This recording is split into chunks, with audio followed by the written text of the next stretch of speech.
여러분, 우크라 전쟁 1년, 신냉전 공포 덮친다. 여러분, 이 말이 사실일까요? 사실입니다. 이제는요, 이게 세계의 어떤 평화의 시대는 갔다. 저는 단정적으로 이렇게 말씀드릴 수 있을 것 같습니다.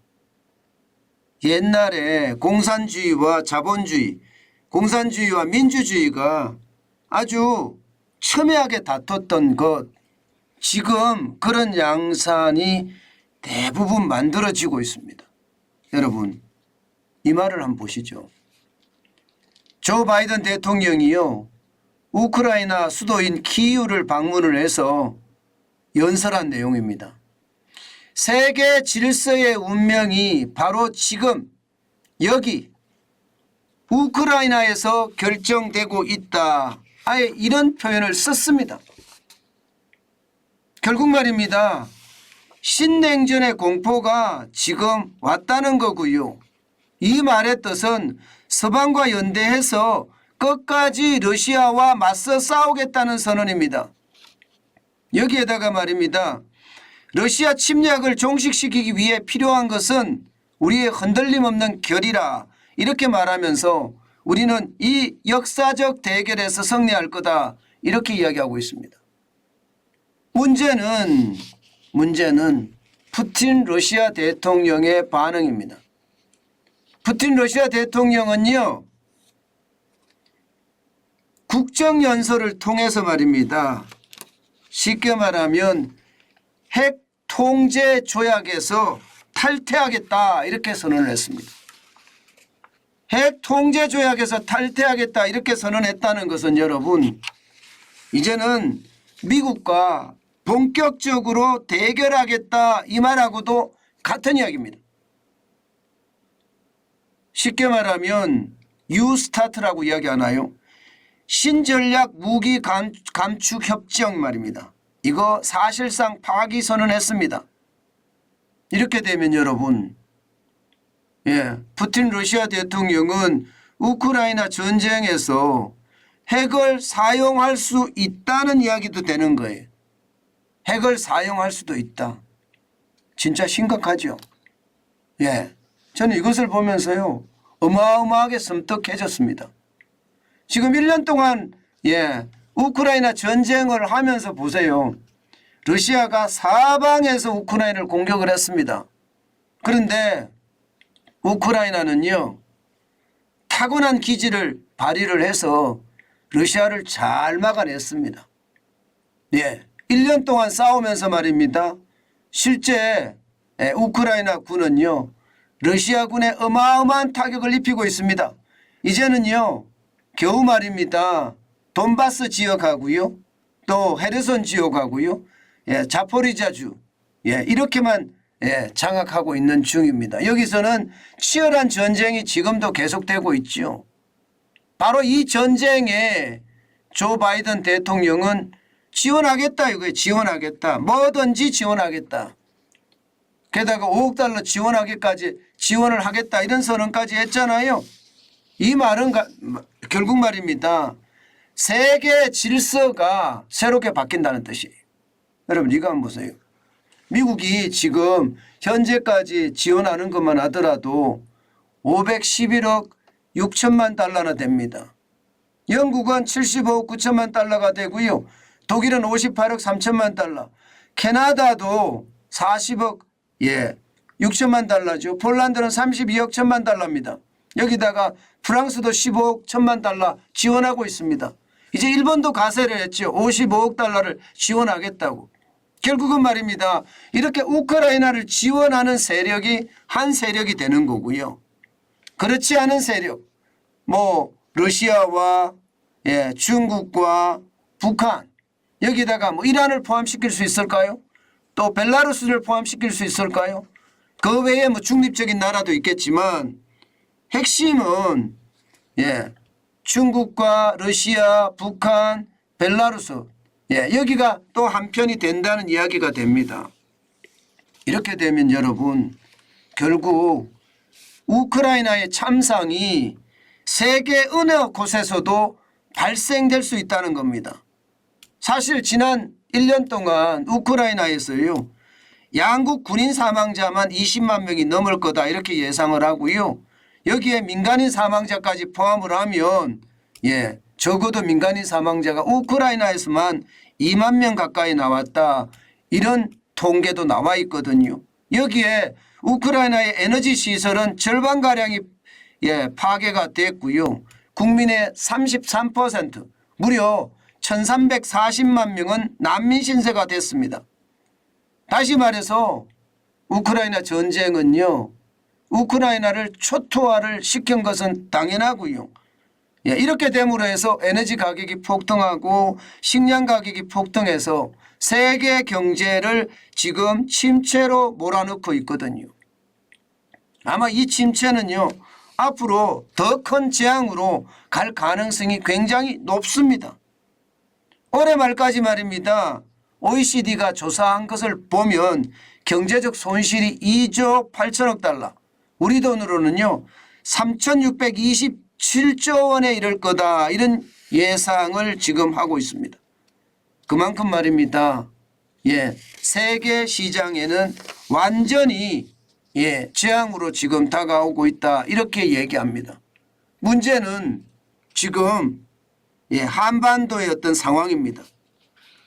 지금 북한은요 연일 미사일을 쏘고 있잖아요.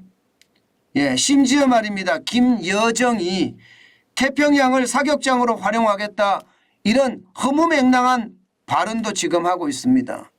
그런데 이게 허무맹랑이 아닐 수도 있습니다. 신냉전 구도가 되면요, 이게 북한에서도 태평양으로 미사일을 쏠 수가 있다는 거예요. 만약에 태평양으로 미사일을 쏘게 되면 이거 어떨까요? 아마 국제 정세는요 180도 변할 겁니다. 당연히 태평양으로 쏘는 미사일 미국은 요격을 할 거고요.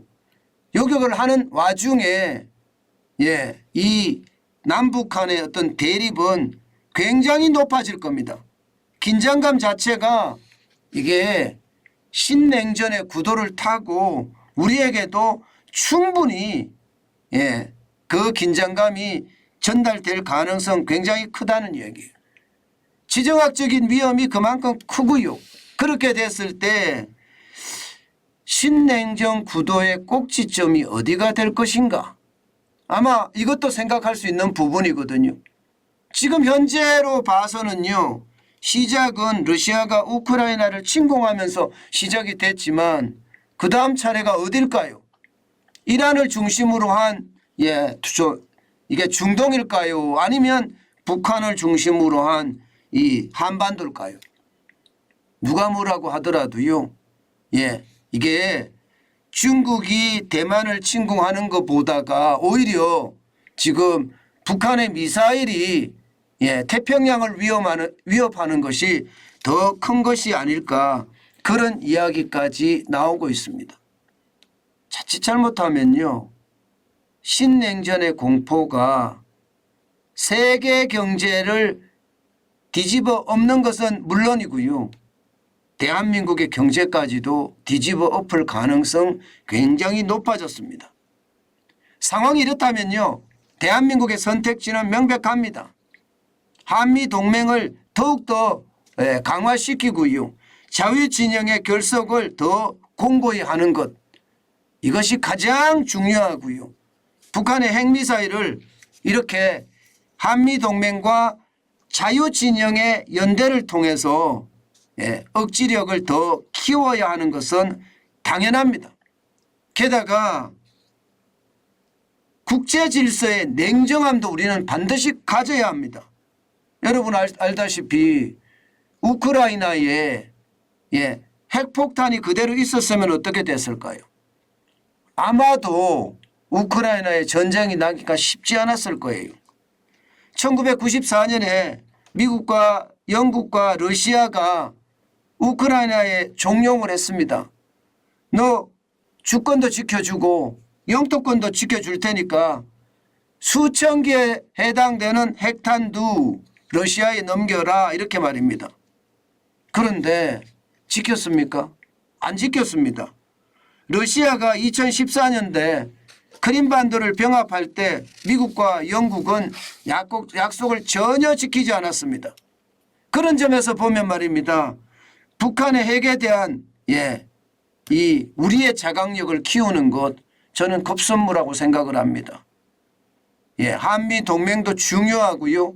자유진영의 연대도 중요하지만 우리 스스로 우리를 지킬 수 있는 힘을 가지는 것 그 어느 때보다 중요하지 않을까 저는 그런 생각을 해봅니다.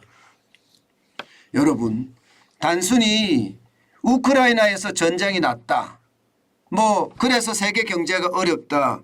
이렇게 거시경제를 바라보는 것보다가요. 이제는 신냉전 구도다.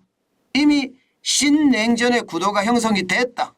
미국을 위시한 서방과 중국과 러시아, 이란, 북한을 중심으로 한 이 공산주의 세력이 쉽게 말하면 독재주의 세력이죠. 독재주의 세력이 이제는 고착화됐다. 여기에 대한 갈등이 앞으로도 계속 커질 거고 이 커지는 와중에 우리는 어떻게 해야 될 것인가. 이것은 자명하다. 분명한 것은요. 신냉전 체제를 빨리 인정하고 거기에 대응 체제를 갖추는 것 이것이 무엇보다 대한민국에 필요한 조치가 아닐까 저는 그런 생각을 해봅니다. 북한이 우리를 치지 않을 거다. 중국이 우리에게 보복을 하지 않을 거다. 이런 안일한 생각으로 대응을 했다가는요. 우리 안보가 무너지는 건 당연하고요. 경제도 저는 사정없이 무너질 거라고 생각합니다. 때문에 미리 우리는 신냉전 체제를 인정하면서 거기에 적합한 외교, 안보, 경제 정책이 수반돼야 된다. 이렇게 저는 생각합니다. 그렇지 않고는요. 이게 위기로 인식하지 못하는 우리 국회의원들 때문에 우리 경제가 지금 무너져도 지금 누가 손을 쓸 사람이 없을 정도잖아요. 겨우 정부에서만 어떻게 하든 막아보자고 고군분투하고 있는 모양새인데 안보까지도 만약에 이렇게 된다면요. 대한민국 미래 진짜 무섭다.